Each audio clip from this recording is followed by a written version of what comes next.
I'm going to preview the Baylor at Houston football game, which will be played on November 23rd at 6 p.m. Central Time on FS1. And as of this recording, Baylor's favored by 8.5.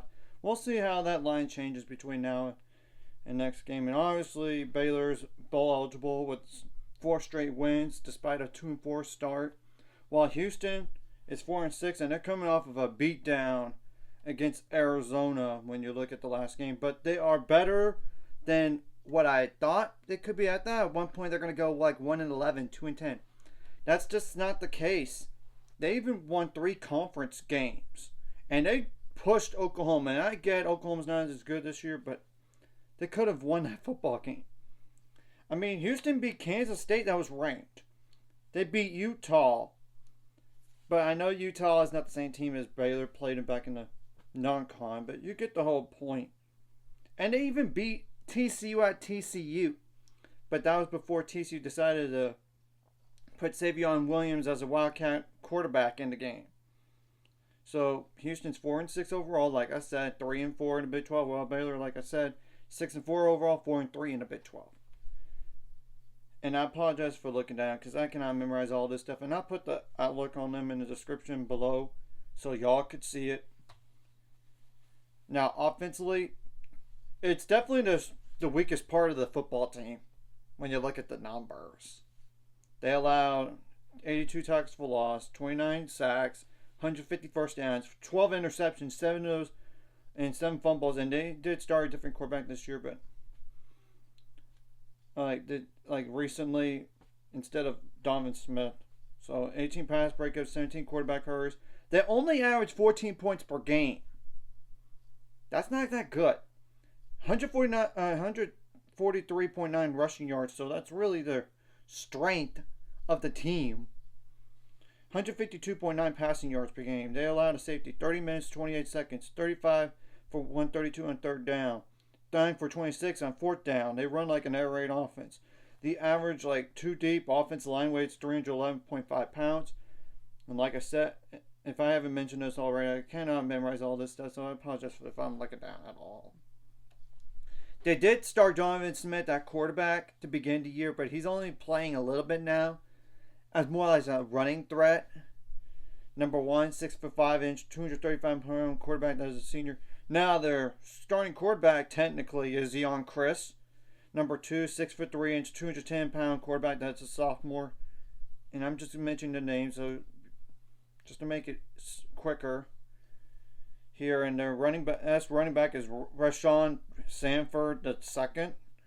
Number 26, 5'9", 185-pound running back that's a freshman. They do have Stacy Sneed.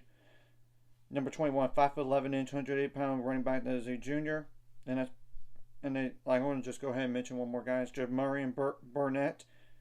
Number 20, 6'1", 220-pound running back that is a freshman. Everybody else for that team, in terms of running backs, has 8 yards rushing or less. But the best wide receiver on the team is Joseph Manjack.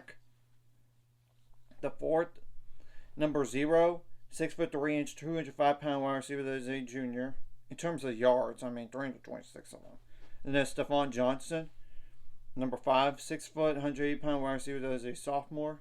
They do have Mekhi Muse, Mekhi. Apologies if I butchered that.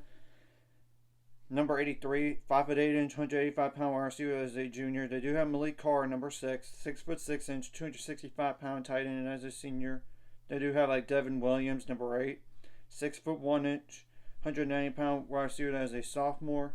That's just some other guys. Everybody else has 58 yards receiving or less in terms of wide receivers. They do give it to Rashawn Sanford, though, as a running back, and same thing goes for Stacy Sneed when you look at the numbers. Now, defensively, they're a good defensive team. They allow 22.5 points per game, 173 first downs, 131.2 rushing yards per game, 189.5 passing yards per game, 59 tackles for loss, 17 sacks, 5 fumbles, 9 interceptions, 29 pass breakups, 41 quarterback hurries, 50 for 134 on fourth down, 7 for 11 on fourth down. They blocked 3 kicks, 29 minutes, 32 seconds time possession. They run like a 4-2-5 defensively. Too deep on the defensive line is 281.25 pounds, but just at nose tackle slash defensive tackle is 293.75 pounds, and just defensive end or even the dog linebacker position is 268.75 pounds. So that's just naming some stats right there about them defensively. And I will say this, if you run the ball more than 29 times in the game against Houston, you have success at it. Houston has not won a game once. I just want to mention that stat.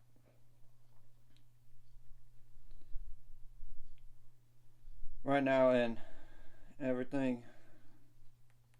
Now, what are some guys on defense? Michael Batten, number 44, 6'1", 220-pound linebacker. That's a senior. That's AJ Halsey, number 2.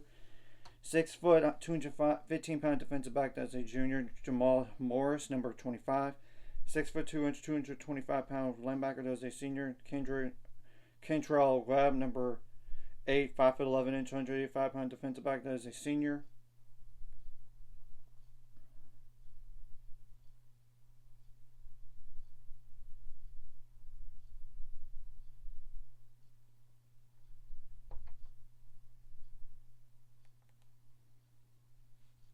Herschel McLaurin, number 15, 6'2", 210-pound defensive back. That is a senior. Carlos Allen, number 92, 6'1", 295-pound defensive lineman as a junior. Latrell McCutcheon, senior, number 1, 6'1", 180-pound defensive back as a junior. Keith Cooper, junior, number 5, 6'5", 280-pound defensive lineman as a senior. Brandon Mack, number 4, 6'3", 245-pound linebacker as a senior. Anthony Holmes, junior, number 18, 6'2", 295-pound defensive lineman as a sophomore. Jeremiah Wilson, number 20, 5'10", 185-pound defensive back as a junior. Johnny Carter, which he actually was planning on going to Baylor, but it just didn't work out, like off the field stuff or academics. I don't remember what, but it doesn't really matter now because he's out of Houston. Number 12, 6'2", 200-pound defensive back that is a senior. Zacchaeus Strong, number 90, 6'1", 260-pound defensive lineman as a senior. Kendra Gant, number 0, 6'3", 220-pound linebacker as a senior. There's Jalen Garner, number 36, 6'1", 225-pound linebacker as a junior. And from here, I'm just going to go over like defensive linemen. That's Ken Jario Lee, number 99, 6'5", 285-pound defensive lineman as a junior. Xavier Stillman, number 93, 6'3", 310-pound defensive lineman as a junior. And I'm going to mention 2 other guys in that. Xavier Tibbs, number 41, 6'1", 275-pound defensive lineman as a sophomore. And Everett Rogers, number 97, 6'2", 300-pound defensive lineman as a senior. And it's really their strength of the football team. I mean, in terms of the side of the ball, numerically, in terms of numbers.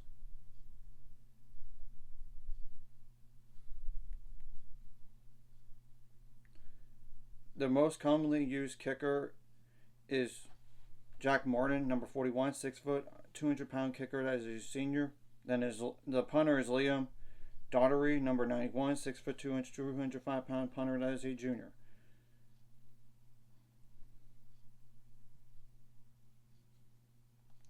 So what do you need to do across the board?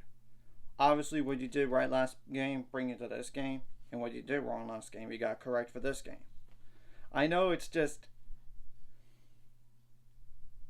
generic, but it's just telling the truth, especially the penalties. And you can't have penalties on 3rd down. Whether it's on offense or defense, I don't care. You got to limit those penalties. You got to keep your composure. I mean, the last thing you want is like unsportsmanlike conduct penalty. And, of course, you don't want personal foul targeting. And you got to not be satisfied. Sure, you won 4 straight games and you now made a bowl game, but you need to be fired up and hungry for this game because you're playing with a lot of confidence. And let's try and get more wins than just 6. Make it 7. And this is the revenge game for Baylor, mind you. Baylor lost to Houston last year in Waco, 25-24, in overtime. So I'm sure the players they know that, and you cannot treat this game lightly either.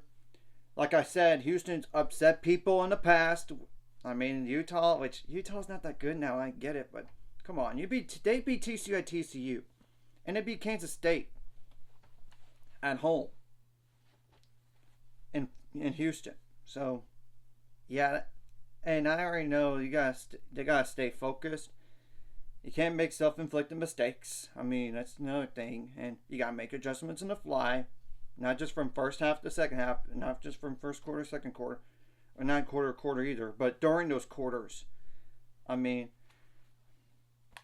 now defensively, it's simple. Stop the run. And you got to do a better job on containing the quarterback from running the ball. You did that in the second half against West Virginia, and that's a good thing.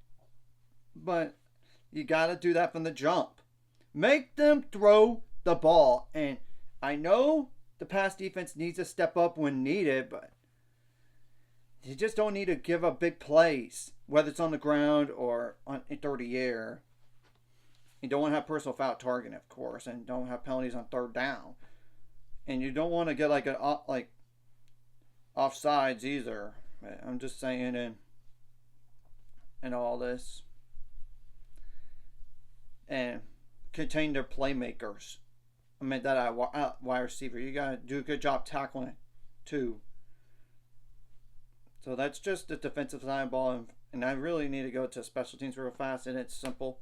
Don't make special teams blunders. Make it field goals. Make their extra points. Have good blocking. Have good punt returns or kick off returns. Obviously, you want to limit those for the opponent as much as possible. If not, don't allow anything. If you could block a punt or block a field goal without committing a penalty, good for you. And don't allow him to have and of course, if you could block it, it would really be helpful. Whether it's a punt or a field goal, still. Now, offensively, you gotta just keep on doing what you've been doing. I know it's just simple. You gotta keep that run game going.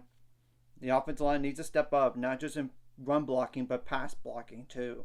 And those playmakers on the outside, like wide receiver or tight end, need to make those 50-50 catches. I mean, and Sawyer Robertson needs to make good decisions with the football, and you gotta take care of the football in this game. And one thing I did not mention on defense is to force turnovers. Because if you can force turnovers, and that would really help yourself a chance to win this football game, and of course limit the points out turnovers on defense.